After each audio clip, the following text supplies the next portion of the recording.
so good, this face picture.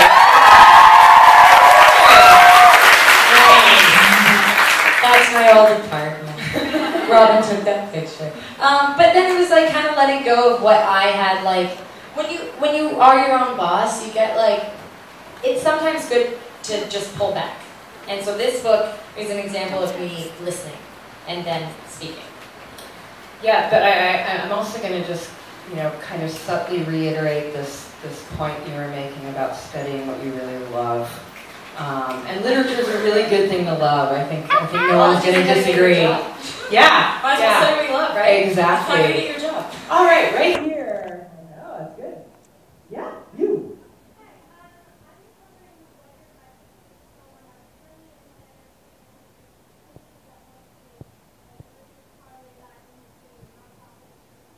So the question is, what would be your advice to someone who's in the entertainment industry who wants to parlay that into nonprofit and charity work?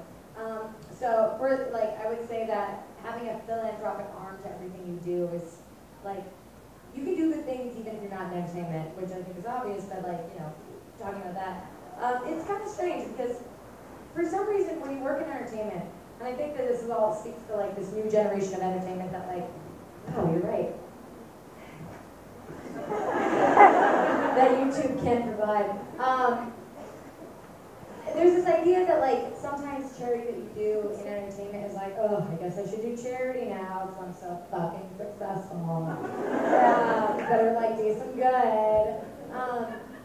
I think that for me, as somebody who has this drunk labeled all over your brand as it stands right now, it was really hard to get into charity because people were like, what are you going to do, come drink in the food bank? Literally, Pearl Weibel, bless her heart, and so much thanks to her, she's a fucking killer, she's the best, was on the phone with food banks being hi, so, I represent a YouTuber named Hart, and we would love to bring about 200 people to your food bank. And they're called what? And it's look, just let us volunteer. Literally, just let us volunteer. But anyway, I guess that the advice is do it because you want to. I mean, there's really no advice you can give. It's just start. Any work is good work if it's in service of another. Tipping, fuck, who cares? Just do it. Yeah? I'm going to look over this way. I feel like I've been ignoring you over here. Right here.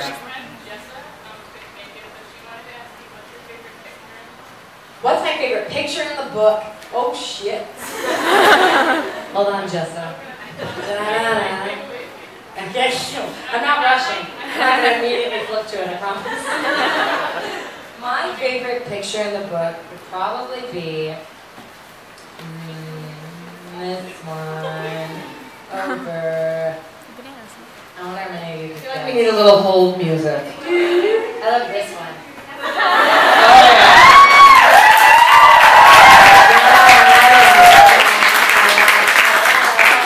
I know she's embarrassed to say this, but I'm gonna say it. Sarah Weichel did this picture. Just so you guys know, she's my manager. And I was like, okay. Yeah, now there's a whole recipe dedicated to it. What's up? Aside from being an author now, how do you feel knowing that you're an icon for people that are struggling with self-esteem, sexuality issues? Because on your channel, you also address different issues. How do you feel being that for people? Knowing that people look up to you all the time.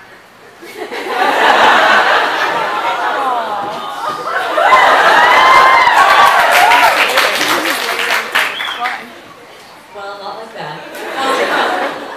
The question is, how do you feel being an icon for people dealing with sexuality, self-esteem, an array of issues, and being a role model?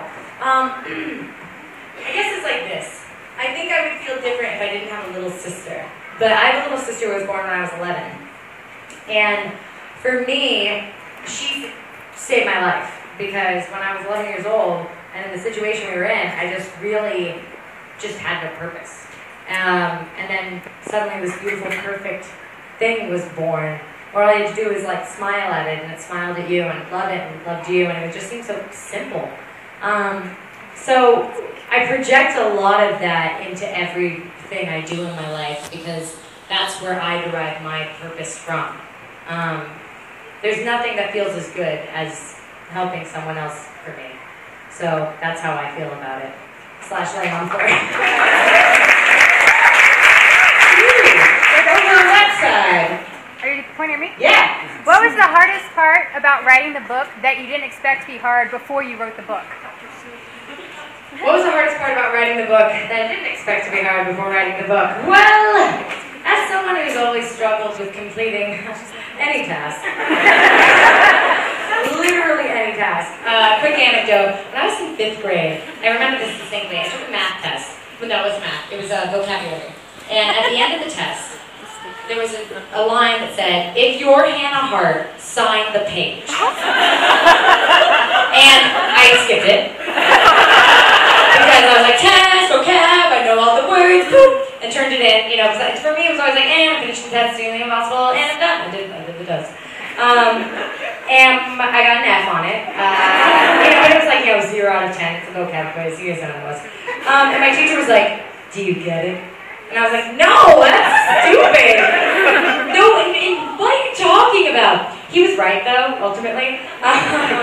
So, what was the hardest part about writing a book? I mean, it was really hard, I think that, I had the tour and also filming a movie and also keeping up with the channel and also navigating all this, Hollywood traditional entertainment attention that was suddenly, appearing. And writing a book, which I think, I had to accept that it wasn't going to be the process I thought it was going to be. I always envisioned that if I ever was fortunate enough to sell a book, I would immediately escape to a cabin in the woods. And I would have nothing but months and jars of wine. Jars. And I'd be drinking and writing and I'd be walking around with no pants on, just I'm a writer! Covering myself in mud and shit, you know what I mean? I wasn't, but none of that was true. Instead it was 8 p.m. and I'd have to edit a video and then also work on my book. And I had to just accept that. I had to accept that those were the circumstances under which I would write my first book, and the emotional hurdle of I'm waiting for that other thing that I wanted this to be was just holding me back. So it was letting go of that I think was really useful, and it's taught me a lot about further projects in life.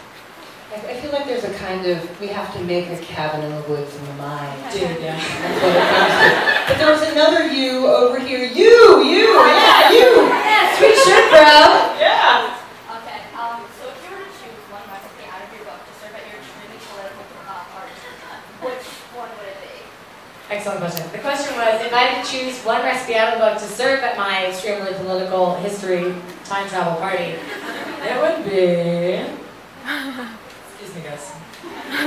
I take a lot of care within answering the questions. It's funny, I was traveling around today and yesterday with my publicist, or the book's publicist actually, it's not mine, though I want to steal her, talking about the book, and she said to me, she was like, wow, it's awesome when somebody really wrote the book and really cares about the book. It didn't even cross my mind that wasn't a thing. I was like, what do you mean? Yeah, excuse me, I have to look up a recipe for my book that I love. Anyway, sorry, just a little anecdote for you guys to know. I would serve snacks. I'd do Lunchables. I'd be like, guys, in the future, we eat all sorts of things. So I'd serve that. Who doesn't love snacks? Okay, how about you right there? Right next to the soup book, next to the row books, yeah.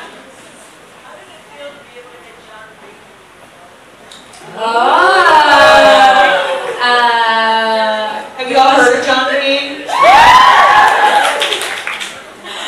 Hilarious.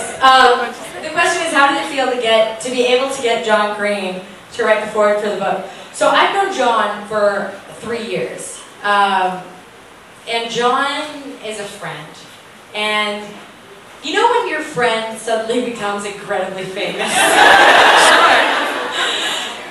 John, it's just so funny because you know, even in publishing and in Hollywood and all this stuff, I kept getting asked, like, I'm sorry, like, John, like, The Fault in Our Stars, John Green? I was like, yeah, John Green, yeah, John Green. They're like, well, the real John Green? I'm like, yeah, the real John Green, guys. So I feel very fortunate to be in good company, and that he is someone who has remained as authentic and honest a person as he has, despite while all this incredibly material, like, fame has been happening. That he would fight to be able to write the foreword to my book, because he said he always would. And as someone who's an incredibly famous author now, when you have lots of powers that be involved in your life, he had to have my back to even do that. So I feel grateful. That's how it feels. Yeah, and not just having your back, but believing in what you're doing. Yeah, it's real, like, I mean, Oh, okay, there's a young lady here with a shirt that says Hart. What's that all about? yeah. And I think she has a question. Oh. Good. The question is, how does it feel to have author by your name? Fucking incredible. Just truly incredible. Truly incredible.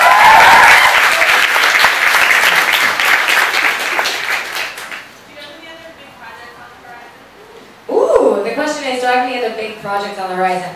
The answer is yes. I do have a very big project.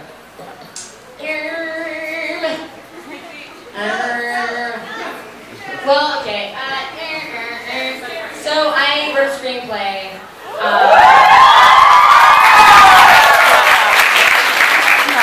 And it's definitely going to be inclusive of the gays. Also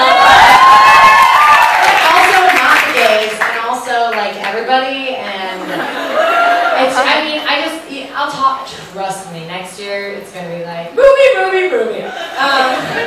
Yeah, so that's a big project that I'm very excited about. But honestly, the thing I'm excited most about is September. I'm excited to get home, and I have blocked out just doing the channel. And I know it's like great to like do all these like big things, but big things take a lot of time and energy, and the last thing I ever want to do is neglect the arena, or neglect the people that brought me to where I am today. So this fall, Hannah goes on Tumblr all day.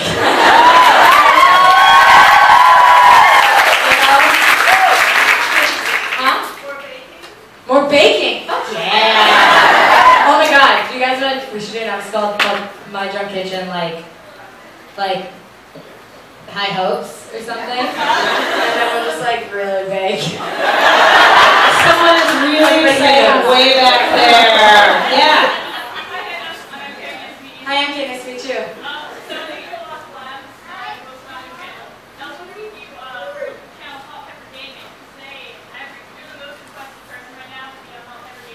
Cool, I love that. Take that down. Hot pepper gaming. Doesn't move. The question is, I've been doing a lot of collabs, would I ever collab with Hot Pepper Gaming? And the answer is, I'll go home and look up Hot Pepper Gaming. Awesome, dope, I love it. Question, are we polygamously married right now? No? But you missed your boat. No, I'm kidding. Totally kidding, ooh. No, totally kidding, yeah, we're married right now. I love you. I'll try and always do right by you. You know what? I've been to a lot of book launches. I think you're saying weddings. I've been to a lot of weddings too. Even some right here at Housing Works. Yeah. But first proposal at a book launch, I've heard, so that's not a small thing. I gotta say this. Like I've got $1 million. No, I gotta say this. So, can I say this? Yeah. Shannon told me something earlier, which is that her friends, a blogger, friends, that's what friendship is to me. A blogger who was given a advanced copy of the book for review was getting married, and they read a passage from the book at the wedding. That's so cool. Yeah, I like puke cried. You know what? Speaking of weddings, there's a woman in white back there, who has her hand. She's the bride tonight. What up, girl? So I think we're gonna ask her to ask a question. Hi. The question is, what part did Grace and Mamrie play in the process of writing this book? Grace and Mamrie are like my two older sisters. I mean, we make out and stuff. Grace and Mamrie are like my two older sisters. I very much have the cowed younger sister dynamic in that room. You know? I mean, we make out, lots of sexual tension, not at all like being like, what about, oh, just kidding.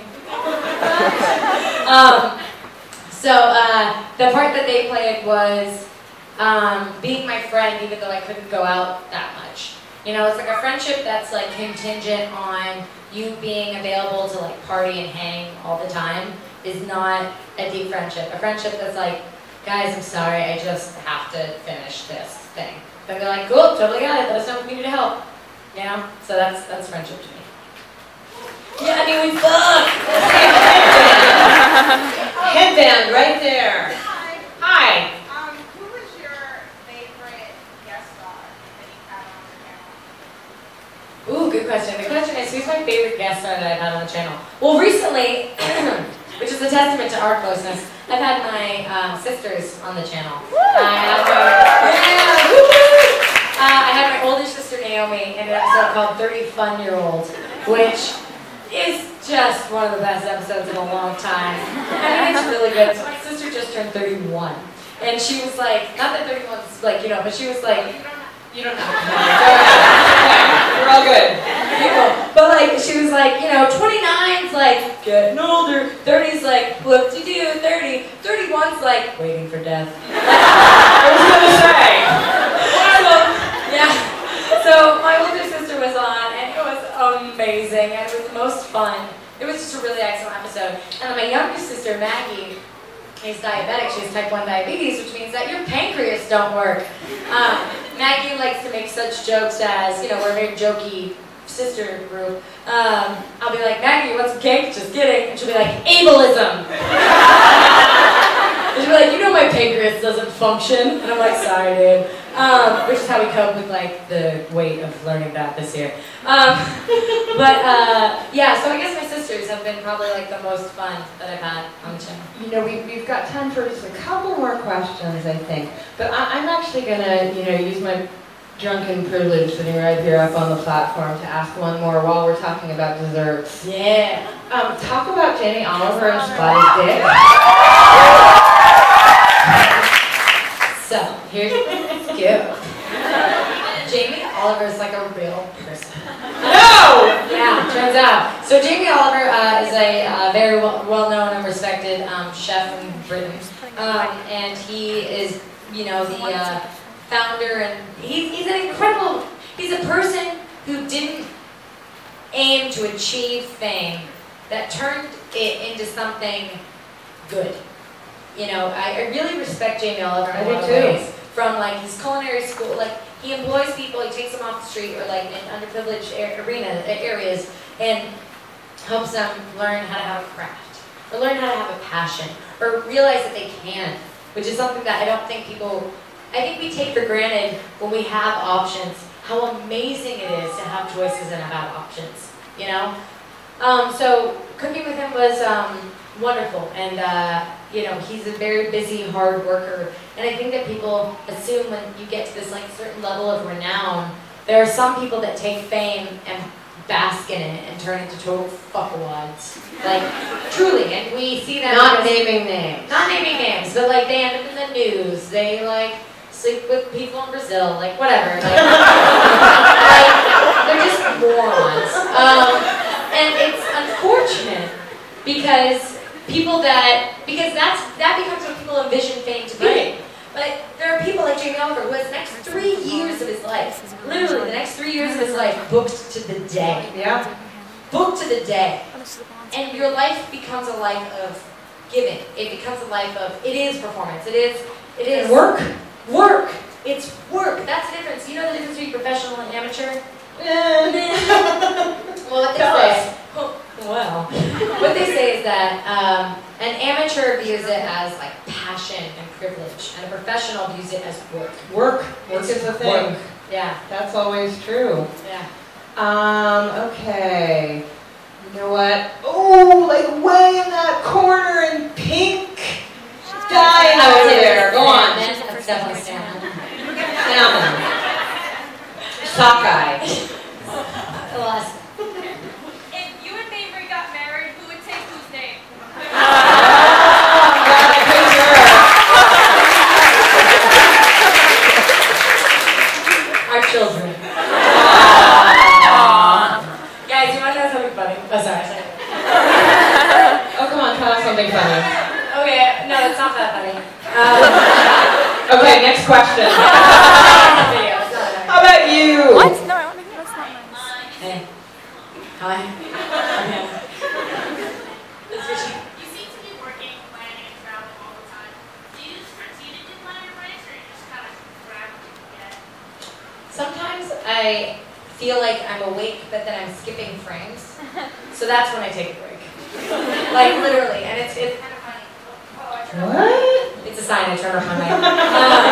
But I try. So vacations aren't something. I'm running a business, and the small business I produce is entertainment. And when you're running a startup, you work 365 days a year. Like holiday season is work season for me, because I'm like, what's the best way I can like talk about holidays? Like, what can I do? So a 2-week vacation is not on my trajectory. It's not going to happen because I have to constantly produce things to maintain my lifestyle or my livelihood. So I have made it a priority now to take at least 4 days off a quarter, and I'll just go off the grid for like 3 days. So like every season, take 3 days and just not even really bring my phone. And just be like, I'm alive, I'm a person. So that's like my strategy right now. I think that's a sound strategy. And you know what? Hannah's going to be signing copies of this brand new book. And she'll be able to talk to more of you when you're getting your book signed. And unfortunately, we have to wrap up this fun part of the evening. Well, I'd like to, everybody, I would love for us to give a big round of applause to this amazing. Thank you. Fun. What a treat for me. What a treat for me to meet people under 40 every now and then. I love it. You're really great. Thank you. So much life. So much life. It's fantastic. But no, it's been my pleasure. I love the book. I love the videos. You're conquering the world, and I support that. We're doing it. And thank you all so much for coming. And Thank you, Housing Works. Thank you, fantastic Housing Works. And speaking of great volunteering opportunities, I know Amanda mentioned a little bit, Housing Works ain't a bad organization to volunteer for either. And thank you all so much for coming, and let's give one big, huge, adoring round of applause.